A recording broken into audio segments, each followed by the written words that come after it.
अभी हम लोग पढ़ रहे थे बीज गणितीय विधि। कौन सा विधि? बीज गणितीय विधि। बीज गणितीय विधि में कौन विधि पढ़ना है? बीज गणितीय का मतलब होता है x y का मान निकालना। x y का मान निकालना। तो x और y का मान निकालने के लिए हम लोग टोटल कौन विधि पढ़ेंगे? 3 को। विलोपन, विलोपन प्रतिस्थापन खत्म कर चुके हैं, लास्ट बचा है ब्रजगुणन। सबसे पहले ब्रजगुणन विधि का नियम सीख लेते हैं। कौन चीज सीखेंगे? नियम। नियम सीखने के बाद एक एग्जांपल बताएंगे। नियम सीखेंगे हम लोग व्यापक रूप पे। किस पे सीखना है? व्यापक रूप पे। देखो व्यापक रूप पे इसलिए सिखा रहे हैं कि उसमें एक फॉर्मूला आता है, फॉर्मूला सिद्ध हो जाएगा। ठीक है ना? व्यापक रूप का होता है a1x प्लस b1y प्लस ये क्या है? समीकरण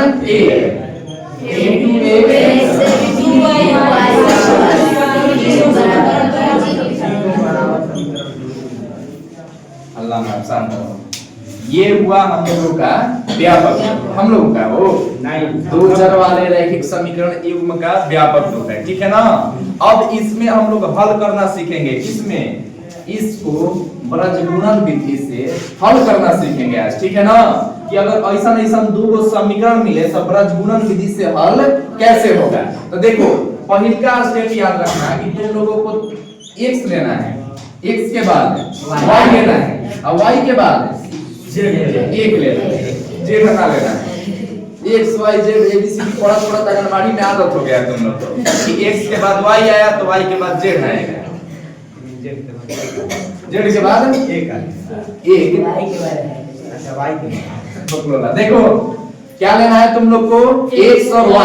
दो एगो चर है ना और एगो अचर लेना है। अचर के रूप में क्या लेंगे? तो एक लेंगे, x y एक। अब ये ध्यान रखना होगा। ठीक है ना?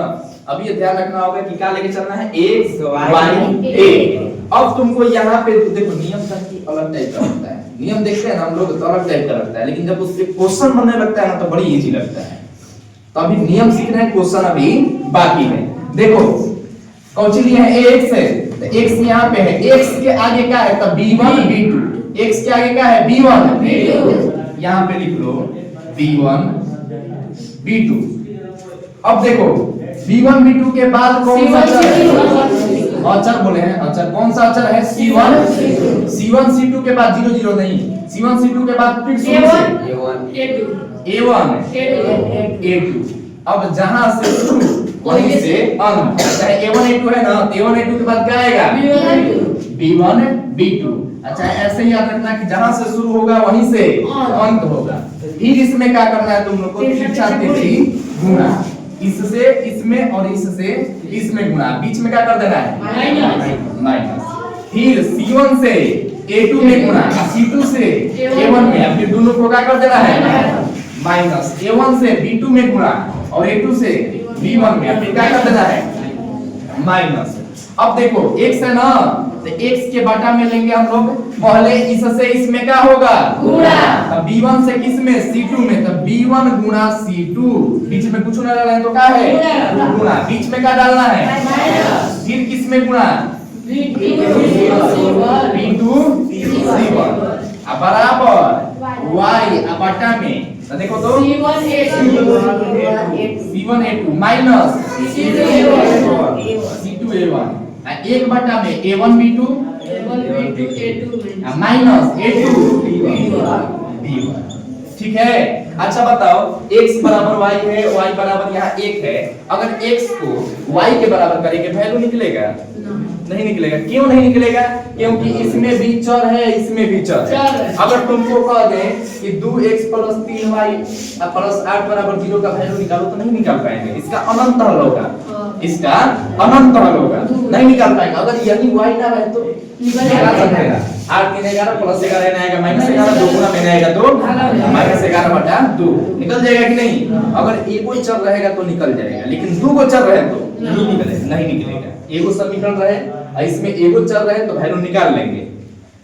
उसी प्रकार सोचो x और y लेंगे तो वैल्यू निकाल पाएंगे? तो क्या लेना होगा? x और a, यानी कि इसको दो भाग में करना होगा। x को 1 के बराबर, फिर y को भी 1 के बराबर। तो x में क्या है? तो x में है B1 C2 minus B2 C1। इसको बराबर करना है किसके? एक का A2 B1। अब जानते हो तुम सब कि जो भागा में रहता है, अच्छा तिरछा तिरछी गुणा का नाम सुने हो?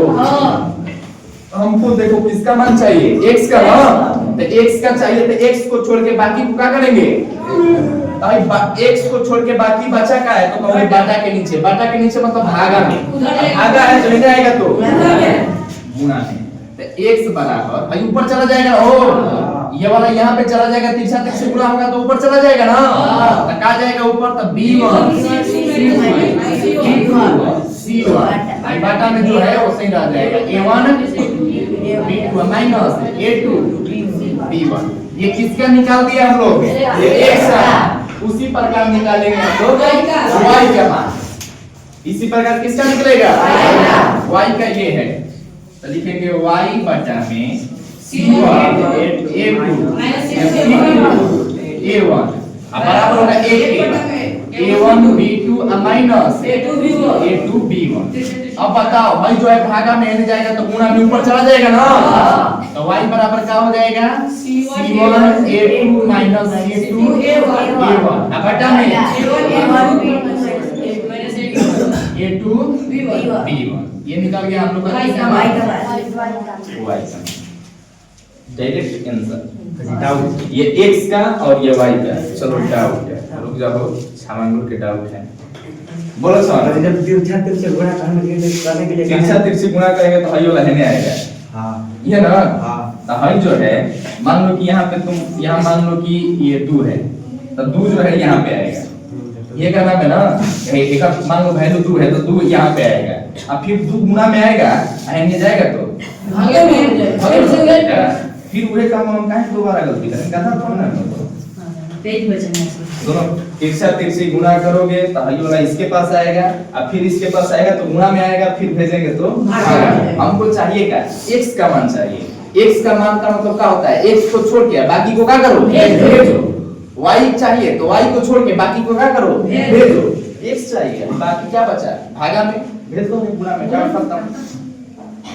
ये जो देखो y चाहिए, भागा में है भेज दो, गुणा में आगे ऊपर नीचे खत्म हो गया। x का मान निकल गया और y का मान निकल गया।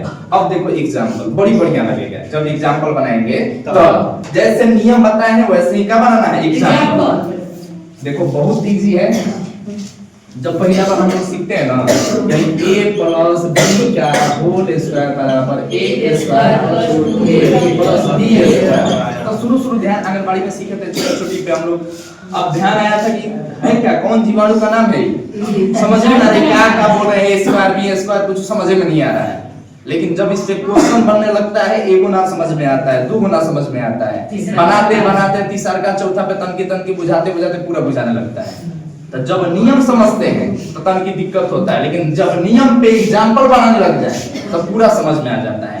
तो ये नियम, ये भी समझ में आना आंगनबाड़ी में होगा तुम सब कि नियम समझ में ना आएगा, नियमों समझ में आना चाहिए और एग्जांपल भी, तब ना 100% समझ में आएगा। तो देखो ये प्रजनन विधि का नियम बताए हैं, स्टेप बताए हैं कि कैसे तुम लोग को चलना है। अब यहाँ पे बताएंगे हम एक चीज पे एग्जांपल। अब देखो 100% समझ में आ जाना चाहिए। इसके बाद भी अगर किसी को डाउट हो तो बोलना है, ठीक है ना? देखो हम पूछने के लिए 100% छोड़ दिए जाते हैं। खो मन में खो सब मन में ना होता है।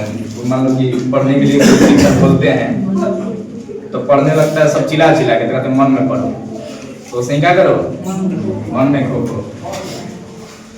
चलो देखो सुनो, क्या तो बता रहे थे, बुलवा दिए तुम सब।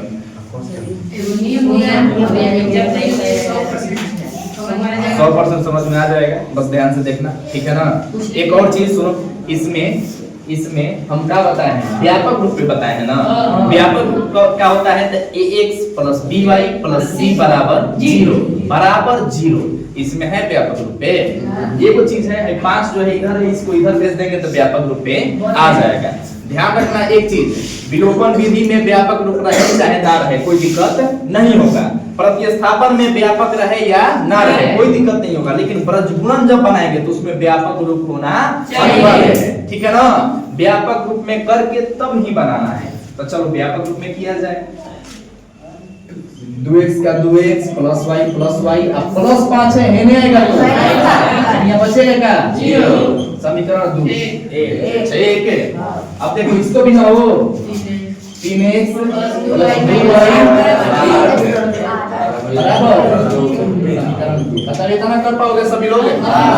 किसी को कोनो दिक्कत नहीं, सभी लोग बोलना, ठीक है ना। हम देखो सुनो केवल 5-10 लोगों को नहीं पढ़ा रहे हैं, ठीक है। एगो हमारे सर जी थे, ये हम लोग अलग से मैथ पढ़ने जाते थे, वो बस ही देखते थे कि 4-5 को लड़का लेके जो है बढ़िया जो ना होता है पढ़ने में, तो उसको छांट दिए थे। 4-5 को बढ़िया छटाया गया कि सबको समझ में आ रहा है ना, तो सबको आ रहा है। अरे सबको नहीं आ रहा है, सब जबरदस्ती हाँ कहने का आरोप लगा दिया है ना। हो सर जी बोले समझ में आया बुझाई जाना, हाँ ये सब आदत इजा ना लगाना है, ठीक है। जहाँ लगा ले वैसे लगाना, मुझे के लिए ना बोले। यहाँ पे अलग चीज रहेगा, समझ में आएगा तो बोलना है हाँ, ना समझ में आएगा तो बोलना है ना मुझे, ठीक है ना। देखो सबको पढ़ना है, वो बड़ी बेकार लगता है हमको एक चीज कि हमारे यहाँ पढ़ के रिजल्ट खराब कर ले। कहाँ थे हम लोग? समीकरण 1 और समीकरण 2 में स्टेप पे x y और 1। तो देखो सबसे पहले लेंगे x फिर y फिर a। पता है ना x के आगे देखो भैया, x के आगे जगह है y का गुणांक, y का गुणांक जो है b1 बोला जाता है। b1 का मान कितना है? 1 है। मान बोलो जैसे देखो x था यहाँ पे, x के आगे जवन था समीकरण 1 और समीकरण 2 में यहाँ पे लिख दिए थे ना। तो समीकरण 1 में b1 था, समीकरण 2 में b2 था। जब b1 और b2 लिख दिए थे, समीकरण 1 में y के बगल में कुछ नहीं है तो 1 लिख देंगे, और समीकरण 2 में ये क्या है 1 और क्या लिख देंगे 2। जिसको अगल बगल कर दिए हैं तो ना बुझा रहा है तो उल्टा क्या करोगे, ऊपर नीचे समीकरण लिख लोगे। क्या करोगे?